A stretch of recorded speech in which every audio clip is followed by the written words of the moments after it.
Kiongozi jambo. Jambo sana ndugu journalist. Unaweza jitambulisha kwenye microphone zetu? Ni mwanabunge Msenyibwa Apele Janvier. Mbunge, wewe ni mchaguliwa wa tarafa la Fizi. Raia wanawategemea kuwa wawakilishi, watetezi wao. Hasa kulingana na swala hili la ukosefu wa usalama unakuwa mdogo katika tarafa la Fizi. Ninyi kama vile wachaguliwa wa tarafa la Fizi, sijui mnachukuliaje swala kama hili? Ni kweli ni masikitiko kubwa kwetu sisi wananchi wa Kongo, na en particulier kwa upekee sisi watoto wa Fizi, kwa sababu hapa nyuma tulikuwa kukifo cha ndugu yetu ambaye aliyeuawa kwa mikono ya mwanajeshi moja.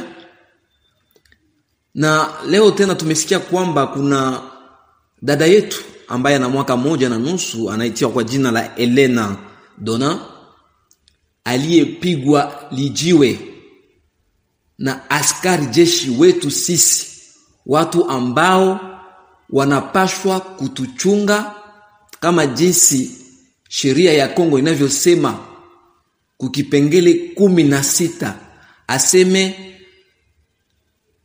l'État a l'obligation ya kutuproteger sisi raia, na wanaokuwa na hiyo devoir ni defense yetu, na defense ni yao wanajeshi, defense ni askari polisi nao. Lakini tunasikitika kwa sababu wao ndio wao tena wa kwanza kufanya mambo ambayo haistahili, na hii ni jambo ambayo sisi hatuwezi kabisa ikalia kimya bila kusema. Tunachoomba sisi ni kwamba mambo kama na hayo haiwezi kurester impuni. Nous avons une justice militaire, na mambo hiyo imepetikana kule, victime iko pale na ule soldat aussi iko. Tunaomba justice militaire ipate kufanya kazi yake kama jinsi ipasavyo kufanya, ili victime akuwe rétabli entièrement dans ses droits. Et aussi tunasi le pouvoir exécutif ingilie kati mambo kama na hayo. Et récemment tulikuwa na, acha nikwambie hii chef journaliste, tulikuwa na une petite rencontre chez les députés nationaux élus de Fizi na gouverneur Pourousi hapa, et on a parlé aussi de ces questions-là, il y a sécurité. Et il nous a vraiment rassuré que anapashwa kufatilia bitu kama na hivyo de près. Et donc nous voulons que justice yanze kuwa rendue pour que tout auteur wa acte akuwe puni, parce que laisser ces gens impunis ni kuba encourager ma action zabo. Alors comment on doit construire cet état de droit dont parle chaque jour le président de la République? Récemment, tulikuwa na programme ya kwenda Goma, kwenda ona ba officier militaire sur base ya bitu benye biko napitikana Fizi.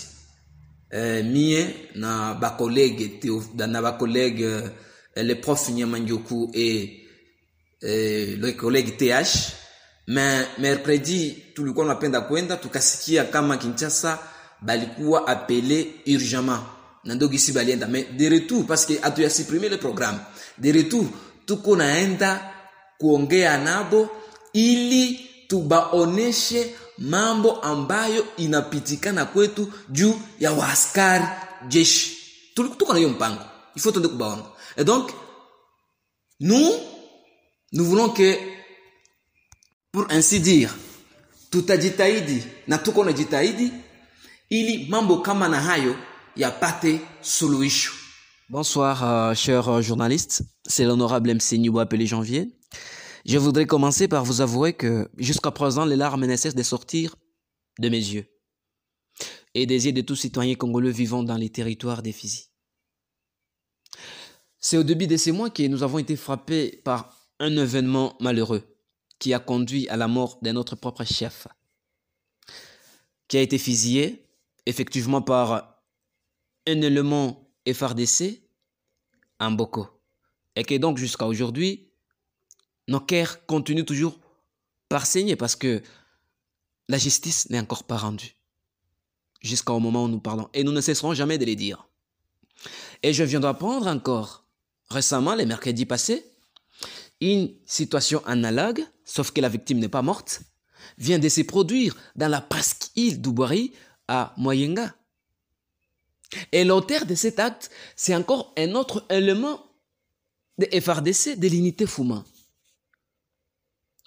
Où est la sacralité de la personne humaine consacrée par la Constitution à son article 16, qui impose même l'État à protéger cette personne et à la respecter. Ce dernier temps, nous avons constaté que nos frères sont victimes des actes inhumains. Et ici, nous invitons les institutions compétentes à jouer sévèrement leur rôle. À la justice militaire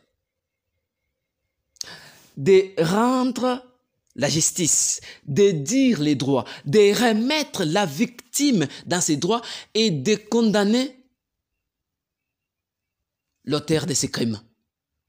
Et je vais vous dire, on ne dort pas. Dès qu'ils sont venus de Kin, nous avons eu un entretien avec les gouverneurs de province, nous les députés nationaux élus du Sud Kivu, et nous aussi des Fizi, nous avions pris part à cette rencontre organisée par le gouverneur de province. Et dans cette réunion, nous lui avons présenté la situation sécuritaire qui se passe dans notre province, dans notre territoire.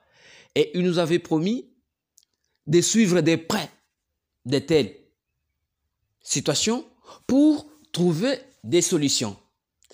Et donc, je crois que les pouvoirs judiciaires, spécialement ici la justice militaire, fera son travail. Et conjointement, bien sûr, avec l'implication, parce qu'on en a discuté avec les gouverneurs, l'implication donc du pouvoir exécutif provincial. Et récemment, je vais vous dire, parce qu'on ne dort pas, franchement, ça c'est la vérité, ce que je vous dis. Nous, après être arrivés ici à Bukavu, nous prenions déjà le programme d'aller à Goma pour nous, avec l'honorable TH et l'honorable Nyamangyoku, d'aller à Goma pour voir les officiers militaires. Et l'objectif, c'était quoi? Leur parler de la situation sécuritaire de chez nous pour ensemble trouver une solution. Et donc, nous ne cesserons jamais de rencontrer les grandes personnalités compétentes pour ensemble discuter autour de ces questions afin de trouver